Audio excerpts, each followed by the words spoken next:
movidos a cabos eleitorais, e existe também, como eu já disse, a exploração geopolítica das mensagens de Fátima.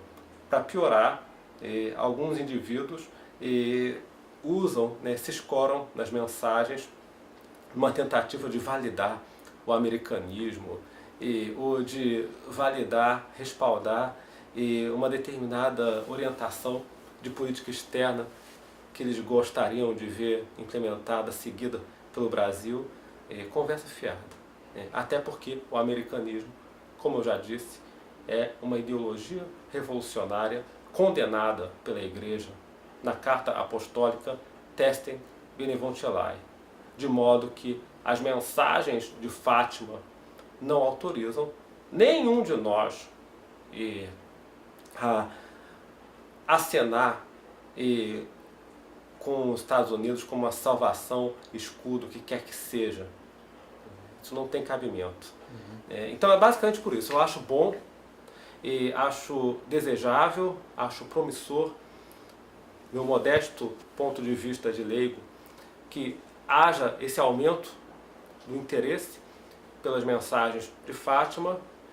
Só me preocupa a exploração eleitoral e a exploração geopolítica que se faz por agentes interessados que muitas vezes nem são católicos, são arautos mal disfarçados da maçonaria, do liberalismo e até do sionismo. Só para a gente tocar, aproveitando o que está nessa área aqui, existe algum espectro político, que está aí bombando na atualidade aqui no Brasil, no mundo, o Ocidente inteiro está tá bem inflamado no sentido de espectro político, direita e esquerda, mas algum deles aí, de fato, está mais próximo de Fátima? Na origem, por exemplo, a direita e a esquerda, da onde ela surge? Da Revolução. Da Revolução Inglesa e depois da Revolução Francesa. Bom lembrar da Revolução Inglesa porque a nossa direita não gosta de lembrar, fala muito da francesa. De fato, a esquerda e a direita surgem nessas revoluções.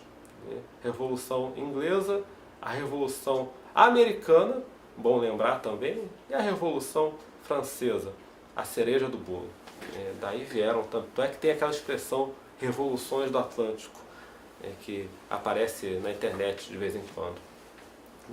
E de fato, com a queda dos últimos estados católicos, que eram o regime do Salazar e a Espanha de Franco, de fato fica difícil encontrar um movimento político ou um governo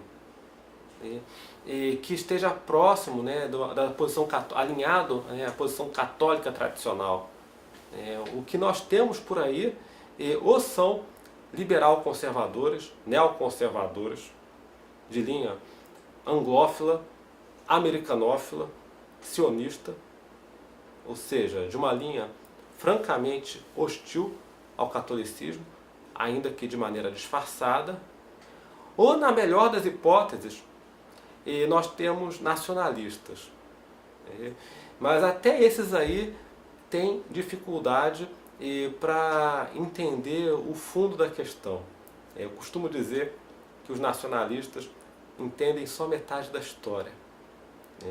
Muitas vezes são agnósticos, ou muitas vezes acreditam que cada religião tem o seu valor de acordo com o país em que seja cultuada.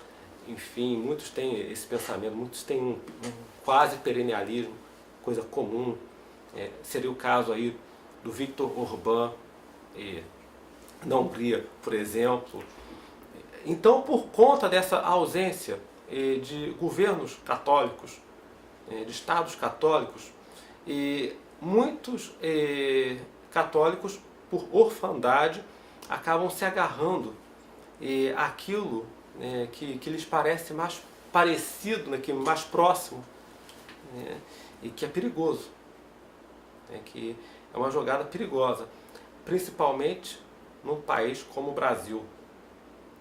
Ou seja, o Brasil sendo um país com uma origem bem definida, uma nação fundada pela Igreja Católica e pela coroa portuguesa, não tem que beber de outras fontes para formar seu pensamento político, senão aquelas oriundas, colhidas na tradição ibérica, ou seja, na escolástica, depois nos reinados de Dona Maria I, Dom Miguel, enfim, Afonso XIII na fase do diretório, Francisco Franco, Salazar, carlismo, o movimento carlista, o movimento miguelista.